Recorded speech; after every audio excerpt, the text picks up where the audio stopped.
আমি তারেক বলছি। জি আমি একটু আয়শা আসিয়ার জি আসিয়ার শরীর কেমন আছে এখন? ভালো না, রক্ত ব্লাড দিচ্ছে, হ্যাঁ, ব্লাড দিচ্ছে। আচ্ছা আচ্ছা আচ্ছা আচ্ছা। তো আমি আমাদের ওখানে যারা নেতা কর্মী আছে, বিশেষ করে নয়ন আছে ওখানে, ওকে আমি বলেছি।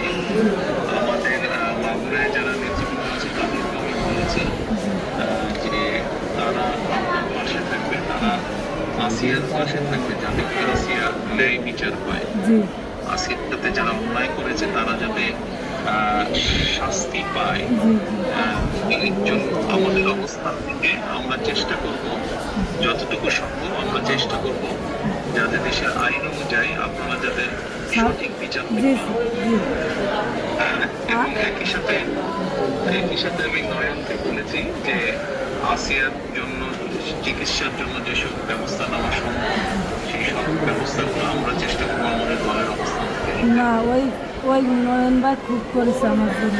আমার যে খোলাফান আছে ওরা সারা রাত যাবে, আমার জন্য যা লাগে সব দিচ্ছে। আমরা ওনার নির্দেশে করেছি। আপনার কাছে এইটুকু আবদার যে আমার ছোট মনি আপনি যদি দেখতেন ওই বুকগুলো ফেরিগুলো বিক্রি করেছে, তাহলে আপনারই কেন রাখতেন যে ওরা কী জঘন্য খারাপ ব্যবহার করেছে আমার মনে শুনে। আপনাদের কাছে এইটুকু অনুরোধ যে আমার শাস্তি তো দেবেনি, আর আমার দিকে মনে ক্ষতি করেছে ওরা, একটু আপনার কাছে আবদার থাকবে, একটু বিচার দিলাম আমি।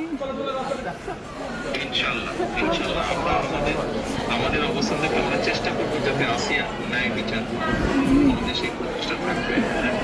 আপনি চিন্তা করবেন না, আসিয়ার চিকিৎসার জন্য যা কিছু প্রয়োজন আপনি যদি কিছু মনে করেন আমাদেরকে জানাবেন, ঠিক আছে? এটা নিয়ে টেনশন করবেন না। ভাই আসবে আমার সাথে। জি, আমাদের লোকজন সবাই নেতারা আপনার পাশে, আসিয়ার পাশে তারা থাকবে। জি আছে ভাই, নয়ন ভাই, আপনি নয়ন ভাই আছে, আপনি আছেন, আপনি তো সব দেখতেন, তারপরে আমার দেখতে কি দেয়। আর আমরা দোয়া করি ইনশাল্লাহ আসিয়া যাতে দ্রুত সুস্থ হয়। আমি তো এই দোয়াই করি যাতে আমার বুড়িটা বুড়ি ফেরত আসে। ইনশাল্লাহ টেনশন করবেন না, চিন্তা করবেন না, দেশের মানুষ আপনার পাশে আছে। দেখতেছি তো আমি। আচ্ছা আচ্ছা বল। জি, দোয়া করে আর দোয়া করবেন ওর মধ্যে। ইনশাল্লাহ দোয়া করে ভালো থাকেন। জি, আসসালামু আলাইকুম। জি স্যার, আসসালামু আলাইকুম স্যার। আসসালামু আলাইকুম। আসসালামু আলাইকুম। আপা কার সাথে কথা বললেন?